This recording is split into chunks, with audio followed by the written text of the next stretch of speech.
Isa rin sa dating residente ng Home for the Golden Gays si Tata Rolly. Dito na siya ngayon sa isang pwesto sa pamilihang bayan ng Bustos, Bulacan, dinala ng tadhana. Nangungupahan siya rito ng halagang 800 piso kada buwan.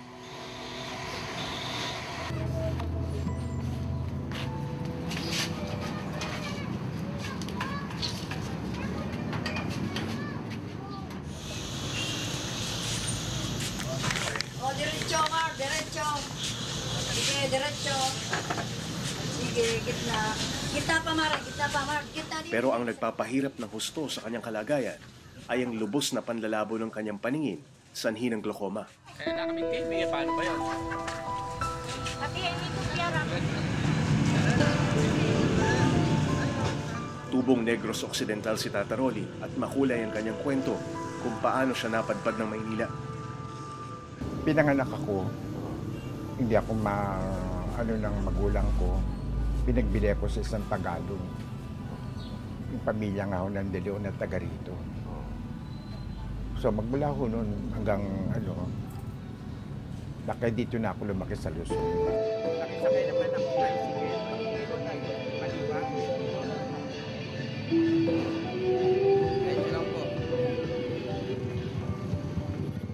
Walang trabaho, walang ibang maaasahan kundi ang ilang may magandang loob na tumulong sa kanya.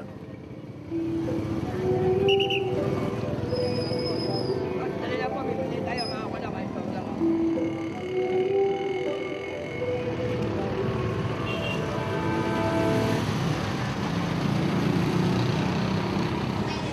Morning po. Malayo yung... Nasaan po yung card natin? Pahiram po ng card din na natin po updated kayo.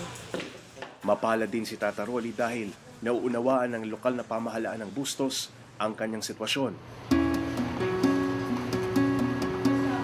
Okay, eto ha. As usual, ang inom natin, 5. Kasi ang timbang mo, in-edit ko na yung 5. Sabay-sabay, ha? Kaya naman regular siyang nabibiyayaan ng libreng gamot para sa kanyang mga karamdaman. Ang tubig, isa. Ang labok, isa. Ha? Basta 5.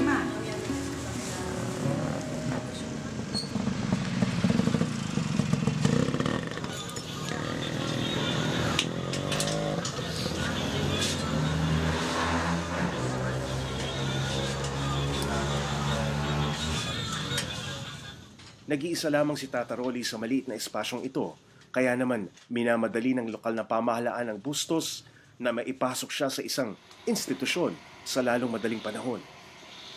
Dinarrange na lang po namin dito sa palengke since hawak naman ito ng pamahalang bayan. For the meantime, dito po muna siya since hinahanapan namin siya ng institusyon. Hiling daw nila na magkaroon ng institusyon ng mga bakla na maaring magkanlong sa kanila sa oras ng kanilang katandaan, tulad ng ginawa sa kanila ng Home for the Golden Gays noon.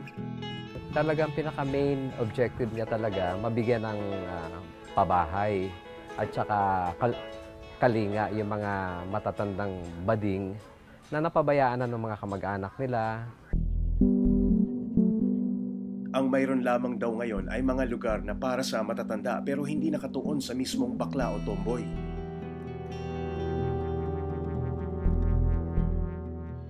Ito yung Expanded Senior Citizens Act of 2003 o ang Republic Act 9257. Sa ilalim nito, binibigyan ng pribilehiyo at ayuda ang senior citizens bilang pagbibigay na rin ng importansya at pagpapahalaga sa kanila. Pero sa karanasan umano ng Golden Gays, tila ba mailapang pagkalinga sa mga gaya nila? Ang lagi nila kasing sinasabi, ang DSWD may budget para sa mga matatandang lalaki, para sa mga matatandang babae, pero pagdating sa mga bading, mapatomboy man o mapabakla, wala silang maibigay na malinaw na pamantayan eh. Kaya kami laging naiiwanan sa ere. Ayon sa DSWD, bukas naman daw sa anumang kasarian ng kanilang institusyon. Sa katunayan, isinusulong ang Comprehensive Anti-Discrimination Bill na para sa karapatan ng LGBT, may mga kapansanan at iba pang napapabilang sa ibang relihiyon. sa sponsor. Ang Home for the Golden Gaze daw ang nagbigay ng pag-asa at inspirasyon para sa kanilang mga tumatandang bakla. Ngunit wala na ang tahanan na itinatag ni Justo Justo.